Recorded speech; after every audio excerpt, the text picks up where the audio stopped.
चलिए, आज एसक्यूएल की दुनिया में गोता लगाते हैं। ये वो भाषा है जो हमारी आज की डिजिटल जिंदगी की रीढ़ की हड्डी है। ये हर जगह है और आज हम यही समझेंगे कि आखिर ये काम कैसे करती है। अच्छा, कभी ये सोचा है कि फोन में जो ऐप्स होती हैं वो लाखों करोड़ों लोगों की जानकारी एक साथ एक ही समय में कैसे मैनेज कर लेती हैं? चाहे सोशल मीडिया हो, बैंकिंग हो या फिर गेमिंग। दरअसल इन सब के पीछे ना एक बहुत ही पावरफुल टूल काम कर रहा है।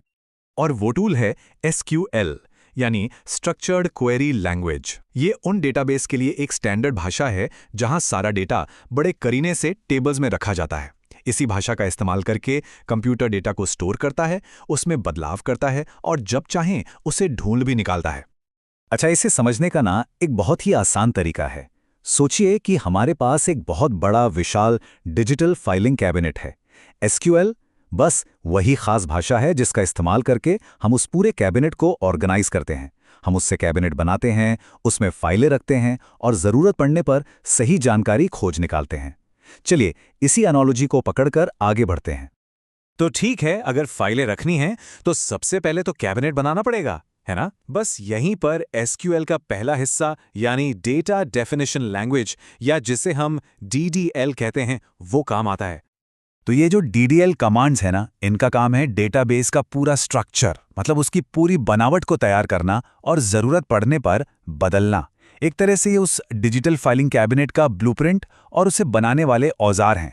यही तय करते हैं कि भाई कैबिनेट दिखेगा कैसा, उसमें कितने दराज होंगे और हर दराज में किस तरह की जानकारी रखी जाएगी। अब DDL के जो मेन कमांड्स हैं वो बड़े सीधे साधे हैं।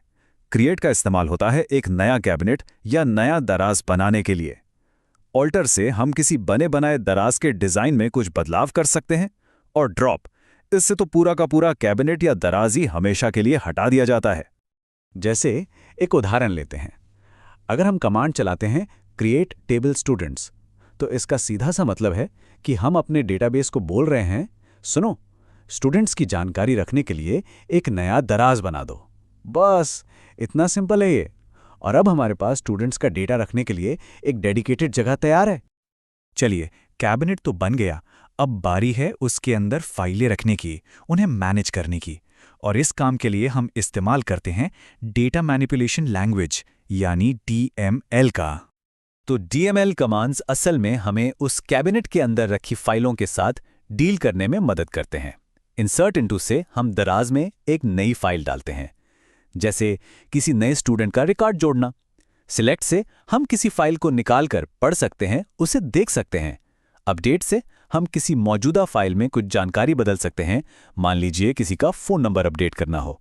और डिलीट, इससे हम एक खास फाइल को हटा देते हैं, समझ लीजिए कि उसे श्रेडर में डाल दिया। अच्छा, यहाँ एक बहुत ज़रूरी बात है, ड्रॉप और डिलीट के बीच का फ़र्क समझना। ड्रॉप टेबल कमांड का मतलब है पूरे के पूरे दराज को ही उठा के फेंक देना, उसकी सारी फाइलों के साथ, वो हमेशा के लिए गया। लेकिन डिलीट कमांड सिर्फ दराज के अंदर से कुछ फाइलें हटाता है। दराज अपनी जगह पर ही रहता है ताकि उसमें बाद में नई फाइलें रखी जा सकें। ठीक है, तो कैबिनेट बन गया, उसमें फाइलें भी मैनेज हो रही हैं। पर एक सवाल है, कौन सी फाइल कौन देख सकता है? यहीं पर तस्वीर में आती है डेटा कंट्रोल लैंग्वेज या DCL। इसका सारा लेना देना सिक्योरिटी से है। DCL से हम ये कंट्रोल करते हैं कि डेटा तक किसकी पहुंच होगी और किसकी नहीं।